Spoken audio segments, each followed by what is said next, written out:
যারা ভাবছিলেন যে এই যৌথ অভিযানের টার্গেট শুধুমাত্র আওয়ামী লীগ, যুবলীগ, ছাত্রলীগের মধ্যে উৎপেতে থাকা সন্ত্রাসীরা, তবে আপনারা ভুল করছেন। এই যৌথ অভিযানের টার্গেট একাধিক ব্যক্তি, বিচি সমন্বয়ক থেকে শুরু করে অনেক আলগা এই মুহূর্তে নেতাদের দৌরাত্ম্য দেখা যাচ্ছে বাংলাদেশের বিভিন্ন স্থানে। বিচি সমন্বয়ক বলতে আমরা বোঝাচ্ছি মূলধারার সমন্বয়কদের বাহিরে একটা টিম আমরা দেখছি এলাকায়, লোকাল এরিয়াতে বউ জামাইয়ের ঝগড়া, ভাই ভাইয়ের ক্ষেত নিয়ে ঝামেলা, তারপর হচ্ছে ধরেন দোকানে কে বাকি খাইছে, কে টাকা দেয় নাই, কার দোকানটা বন্ধ থাকবে খোলা থাকবে, এই ধরনের কিছু বিচি নেতা কিছু লোকাল পলিটিশিয়ানদের সাথে মিলে যে ভূমিকা রাখছেন, বিভিন্ন জায়গায় স্কুলে কলেজে আপনার শিক্ষকদের সাথে যে জোরপূর্বক পদত্যাগ করাচ্ছেন, এর পাশাপাশি বিভিন্ন প্রতিষ্ঠানকে ঘেরাও করছেন নিজের মামার বাড়ি মনে করে, যে কোনো জায়গায় ঢুকে যাচ্ছেন। যারা এই আন্দোলনের মিনিংসকে নষ্ট করছেন তারাও কিন্তু এই যৌথ বাহিনীর টার্গেট হয়েছেন। আপনি এখনো বোঝেন নাই, তবে শীঘ্রই বুঝবেন। চিহ্নিত করা হচ্ছে ফুটেজ দেখে দেখে কারা অতি উৎসাহী হয়ে বর্তমানে এই ইউনূস সরকার ক্ষমতায় আসার পর দেশকে অস্থিতিশীল করার চেষ্টা করছেন। তো প্রথম ধাপে আমরা যদি দেখি, একদম মাথা থেকে ধরা শুরু হয়ে গেছে। আস্তে আস্তে এই অভিযান অনির্দিষ্টকাল চলবে। আর যাদের কথা বলছি তারাও কিন্তু স্বরাষ্ট্র মন্ত্রণালয় থেকে ঘোষণা দেওয়া হয়েছে যে এদের প্রত্যেককে চিহ্নিত করে স্থানীয় জেলা প্রশাসকের সাথে সমন্বয় করে এদেরকেও কিন্তু ধরা হবে যৌথ বাহিনীর এই বিশেষ অভিযানে। তো আমরা দেখি গতকালকে রাতে কাকে ধরা হলো। তো যাত্রা শুরু হয়েছে মোহাম্মদপুর থানা ছাত্রলীগের যে সভাপতি ছিল রাসেল। এখন আমরা যদি দেখছি যে রাজধানীর মোহাম্মদপুর থানা ছাত্রলীগের সভাপতি নাইমুল হাসান রাসেলকে গ্রেপ্তার করেছে র্যাব, পরে তাকে মোহাম্মদপুর থানায় হস্তান্তর করা হয়েছে। আমরা দেখছি তার বিরুদ্ধে আপনার কি বলা হয় যে মোহাম্মদপুর থানা সহ বেশ কয়েকটি থানায় হত্যা মামলা সহ আরো নানান ধরনের মামলা আছে। এর মাঝখানে আরেকজন আলোচিত ব্যক্তি কাজকে হীরা বলে চালাই দেওয়া, স্বর্ণ চোরাচালারি, আবার নানান ধরনের কি বলে যে 2 নম্বরই কর্মে ব্যস্ত ডায়মন্ড ওয়ার্ল্ডের দিলীপ আগারওয়ালা।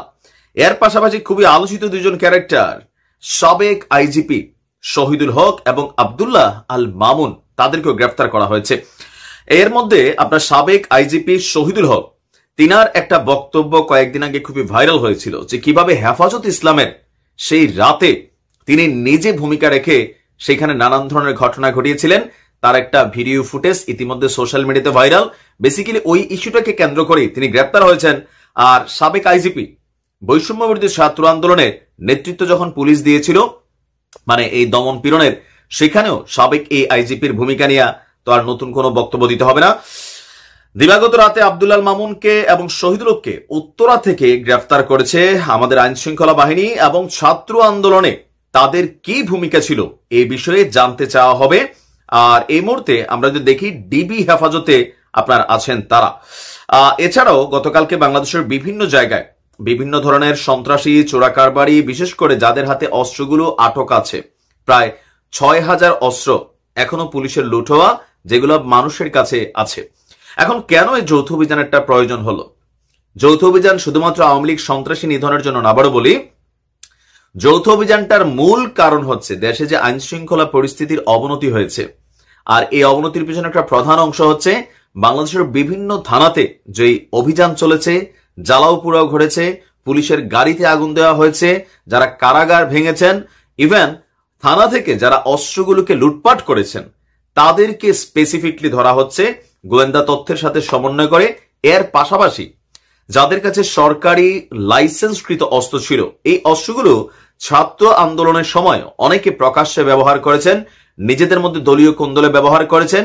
যেহেতু এগুলো সবগুলোর লাইসেন্স ক্যান্সেল করে দেওয়া হয়েছে, সেই ক্যান্সেল করা লাইসেন্সের যে অস্ত্রগুলো যারা থানাতে 3 তারিখ পর্যন্ত জমা দেয়নি, তাদের প্রত্যেকের বিরুদ্ধে অভিযান চলবে।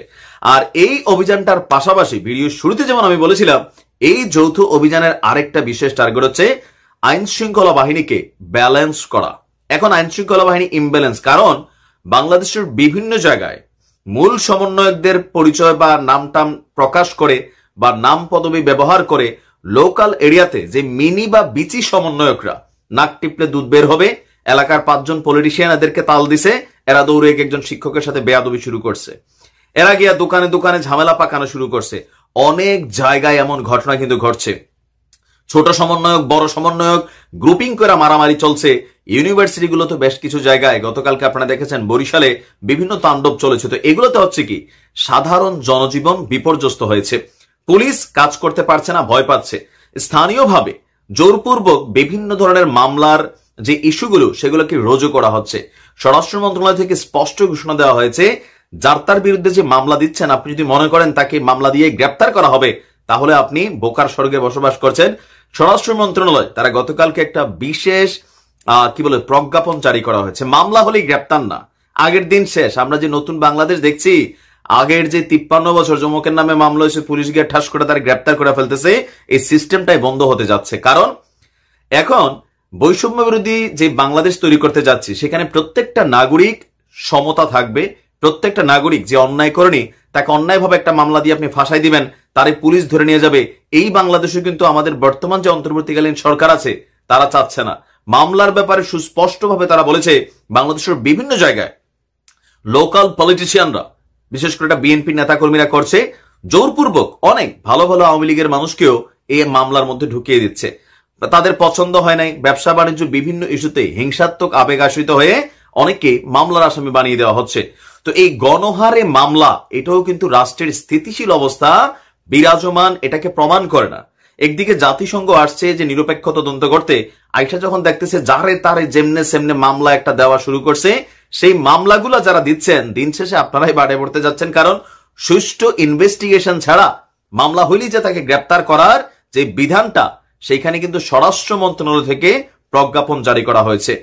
যথেষ্ট যাচাই বাছাই প্রক্রিয়া শেষে বিষয়টা শতভাগে স্পষ্ট হওয়ার আগে থানাতে যে মুড়ির মতো মামলা হচ্ছে, সেই মামলায় কাউকে গ্রেপ্তার করা যাবে না। এখন অন্তর্বর্তী সরকারের এই উদ্যোগকে অনেকে সাধুবাদ জানালে, অনেকে যারা সুযোগ সন্ধানী ছিল তারা কিন্তু একটু ঝামেলায় পড়তেছে।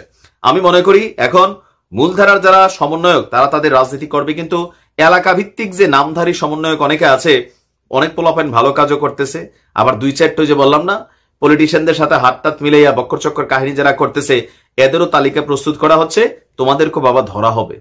স্কুলে যাও, কলেজে যাও, পড়াশোনা করো, দেশ সরকার চালাবে, সরকার হাতে ছেড়ে দাও। আর অভিযান কন্টিনিউ চলবে, কতদিন চলবে, কাদের বিরুদ্ধে চলবে, নিশ্চয়ই আপনি বুঝতে পারছেন। এখানে বিষয়টা শুধুমাত্র আওয়ামী লীগকে উদ্দেশ্য করে অভিযান চলছে না।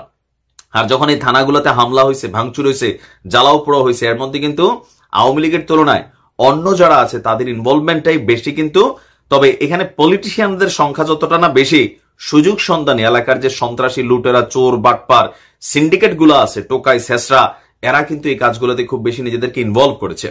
আমিও মনে করি একদম এই অভিযানের মাধ্যমে দেশটাকে পরিষ্কার করে নতুন ভাবে একটা যাত্রা শুরু করা।